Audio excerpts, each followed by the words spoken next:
Ya, halo teman-teman investor, saya Arif Widianto, founder bolasalju.com. Senang sekali berjumpa dalam edukasi bola salju lainnya. Kali ini saya ingin mengulang tentang pelaporan pajak dividen dan reinvestasinya. Ini adalah revisi video dari sebelumnya. Nah, teman-teman, bagi Anda yang sudah berinvestasi di pasar modal selama beberapa saat, mungkin Anda telah menikmati dividen. Nah, pada masa sebelumnya dividen kena PPh final 10%. Nah, ada aturan baru, dividen bisa dicoret pajaknya atau bebas pajak, tetapi dengan detail, dengan cara lapornya yang khusus. Nah, ikuti panduan ini untuk mempelajari cara tersebut. Sebelumnya disclaimer, teman-teman ya. Saya bukan konsultan pajak, ini bukan nasihat pajak. Presentasi ini dimaksudkan sebagai edukasi. Dan disclaimer selengkapnya silakan dipahami sendiri ya. Baik, dasar hukum aturan ini adalah Undang-Undang Cipta Kerja nomor 11 2020 ya. Kemudian ada PP nomor 9, kemudian ada Peraturan Menteri Keuangan nomor 18 ya, PMK 3 2021.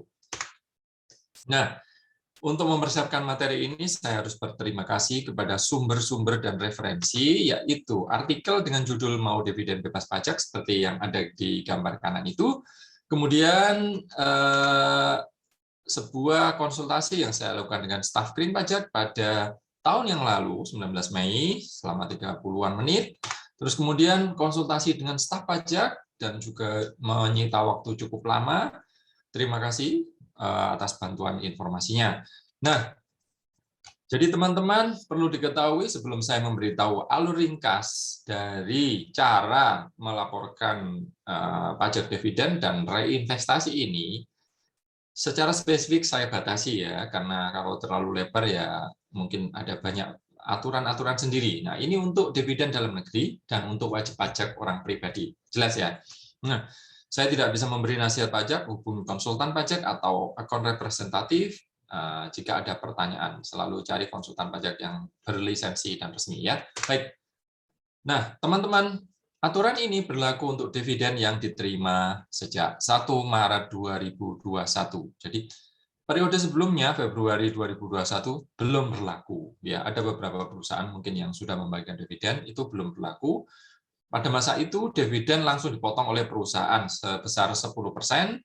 Jadi investor hanya melaporkan pajak finalnya yang sudah dipotong itu. Begitu. Setelah 1 Maret bisa berlaku. Nah, caranya bagaimana alurnya? Gini teman-teman. Jika ada investor yang memilih tetap membayar pajak 10% dengan alasan apapun, apakah kepraktisan karena hanya lapor sekali pada tahun itu ya, atau alasan yang lain, ketentuannya adalah jika Anda harus membayar pajak final 10% yang sebelumnya ditangani oleh perusahaan terbuka itu, sekarang harus Anda lakukan sendiri. Jika tidak diinvestasikan, tidak memenuhi kriteria investasi, tidak memenuhi kriteria pelaporan realisasi investasi, dan tidak dilaporkan dalam SPT tahunan. Jelas ya? Kemudian jika Anda membayar, itu juga ada ketentuan khusus. Anda harus bayar maksimal tanggal 15 bulan berikutnya. Jika tidak memenuhi ini, ya pilihannya adalah reinvestasi. Dengan ketentuan berikut. Investasi dalam aset yang diizinkan. Banyak sekali asetnya, nanti akan kita bahas di contoh pelaporannya, termasuk tabungan, deposito, saham, reksadana juga, ya, obligasi, suku retail juga. Oke. Nah, jangka waktu investasi 3 tahun pajak berturut-turut sejak tahun dividen diterima dan tidak dialihkan. Oke? Dan dilaporkan pada 31 Maret tahun berikutnya ada atau di SPT tahunan. Begitu ya, teman-teman ya. Baik, next. Saya kira udah jelas. Nah, kalau tidak keduanya, ya mungkin teman-teman bisa menghadapi sanksi atau bunga gitu ya. Jelas ya? Baik, kita lanjutkan. Bagaimana jika bayar? Nah, ini caranya. Anda login, tampilannya di kanan itu, login di dashboard pajak, input NPWP dan password dan kode itu. Kemudian di menu bayar, nah klik menu bayar yang di atas ini ya teman-teman ya. Anda menjumpai menu e-billing, klik e-billing. Kemudian di bagian e-billing nanti Anda harus memasukkan detail data jenis pajak ini 41128. kemudian kode jenis setoran, lihat orang pribadi ya, kemudian masa pajaknya, ya tahunnya, jumlahnya, terbilangnya berapa, terus nanti di bawah buat kode billing. Nah, kode billing download, Anda akan mendapatkan sebuah berkas PDF, di sana di berkas itu ada kode. Kode itu diinput bisa di ATM, di internet banking, atau di tata cara pembayaran yang lainnya. Oke? Nah, setelah Anda membayar, ingat maksimal bayar tanggal 15 bulan berikutnya. Jelas ya?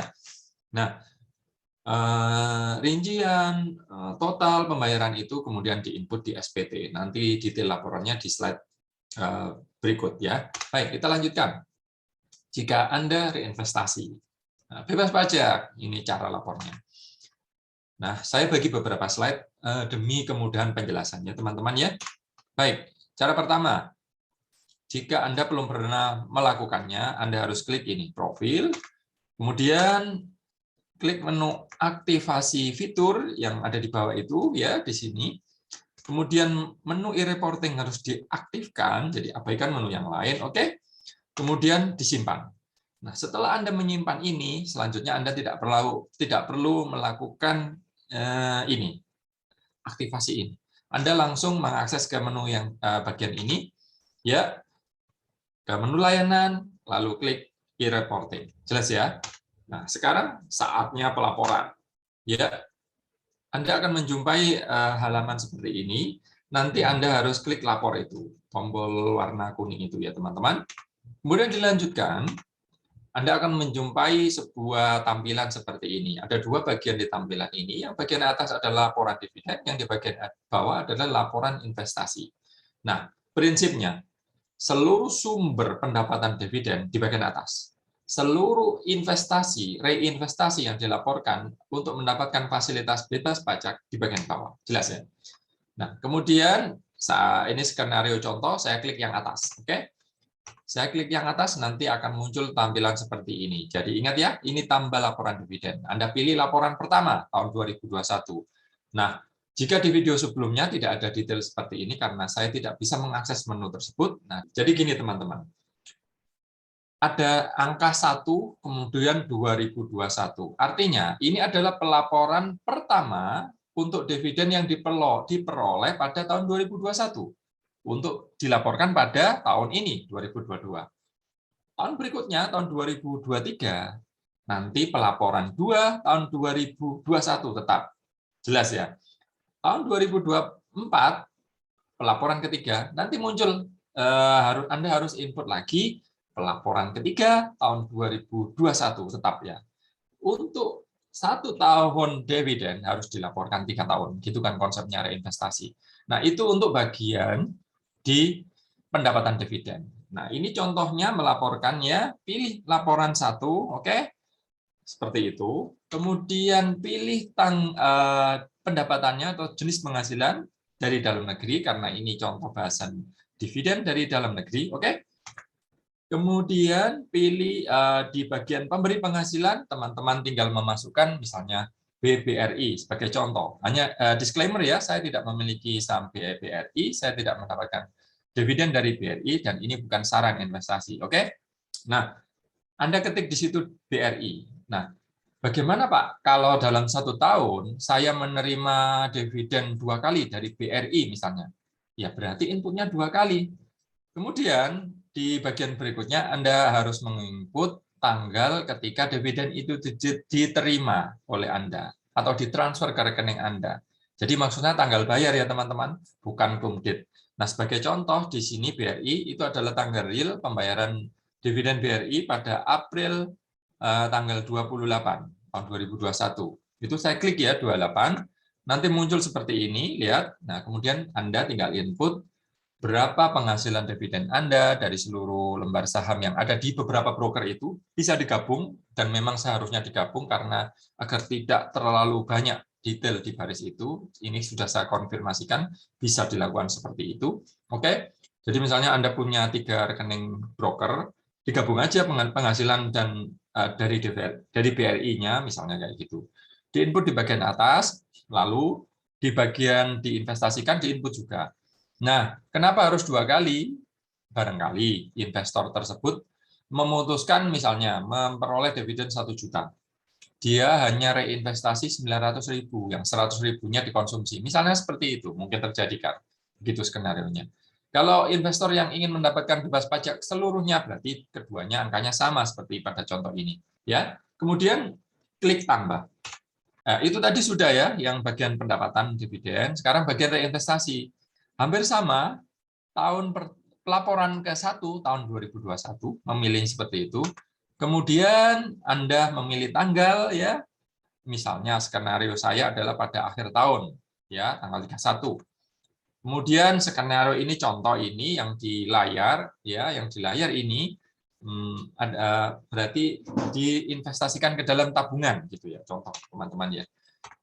Nah, kalau semua sudah, kemudian input angkanya, kemudian tambah ya teman-teman ya. Kalau semua sudah, nanti akan muncul daftar yang ada di tampilan tadi. Lihat, yang di atas adalah tampilan sumber-sumber pendapatan dividen, bisa banyak, bisa puluhan, bisa beberapa, ya tergantung masing-masing investor. Yang bawah adalah laporan investasi.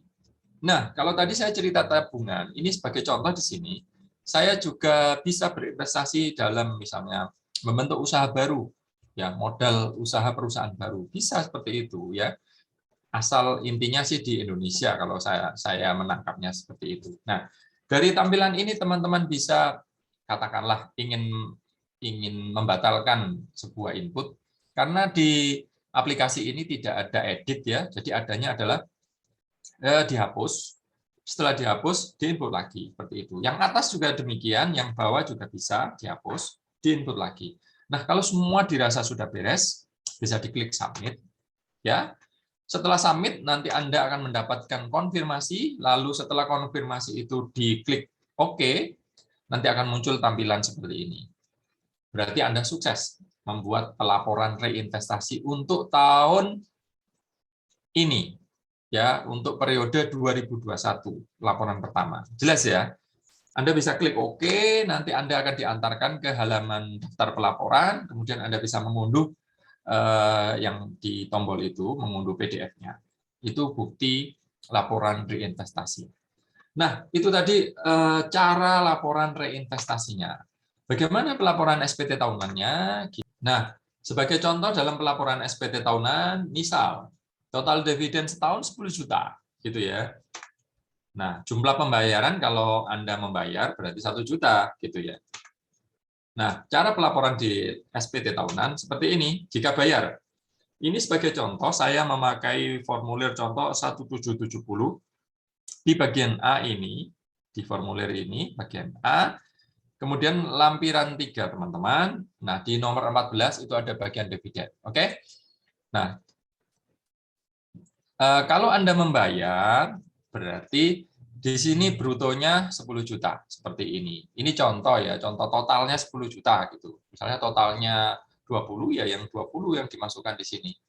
Kalau 20 berarti membayarnya 2 juta. Kalau 10 juta membayarnya di sini 1 juta. Gitu ya. Ini jika skenario membayar. Bagaimana jika reinvestasi? Reinvestasi tidak yang kanan ini, tetapi bisa. Nah, bagaimana dengan orang yang kombinasi, Pak? Misalnya, dari 10 juta, yang 9 juta reinvestasi, yang 1 juta dibayar. Bisa juga, berarti yang 1 juta dimasukkan di sini. Ingat, yang tadi yang enggak direinvestasikan 1 juta. 1 juta di sini, lalu PPh terutangnya berapa? 100.000 di sini. Gitu ya. Nah, sekarang kita concern di reinvestasinya. Hampir sama kalau pakai formulir 1770, nanti masuk di sini teman-teman. Jadi kalau skenarionya 10 juta total, ini direinvestasikan, bebas pajak, berarti di sini pendapatannya 10 juta. Kalau yang skenarionya orang tadi yang 9 juta direinvestasikan, sementara 1 jutanya dibayar, ya berarti 9 jutanya di sini. Semoga jelas ya contoh-contoh tadi ya. Kemudian, jika ada bayar dan reinvestasi, seperti saya contohkan tadi, laporkan masing-masing sesuai angkanya. Ya.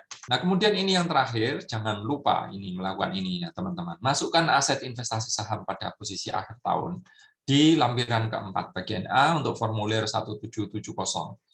Kalau teman-teman punya formulir atau pakai formulir 1770S atau SS, silakan mengikuti nomornya masing-masing yang ada di sana ya. Nah, ini contoh di laporan bagian harta, contoh saja dimasukkan di situ ya, kode hartanya berapa dan seterusnya. Nah, teman-teman sebagai catatan jangan sampai ya telat lapor bayar PPh final dividen jika memang memutuskan bayar, sayang sekali kalau denda, atau berubah pikiran sebelum 3 tahun reinvestasi. Pastikan Anda tidak berubah pikiran agar misalnya nanti butuh uang atau apa harus diantisipasi. Minimal ya kalau investasi misalnya di artikel yang saya baca tadi katanya bisa dialihkan. Misalnya dari tabungan mungkin jadi reksadana, dari reksadana mungkin tabungan bisa, tetapi harus dideklar lagi setiap tahunnya. Begitu ya. Nah, pastikan di depan agar aman. Nah, tetapi saya tidak bisa memberi jaminan informasi ini. Agar tenang, agar pasti, silakan konsultasi ke konsultan pajak resmi yang berlisensi atau berizin atau ke staf pajak terdekat. Ya, demikian edukasi dari Bola Salju. Terima kasih telah mengikuti. Sampai ketemu di episode berikutnya.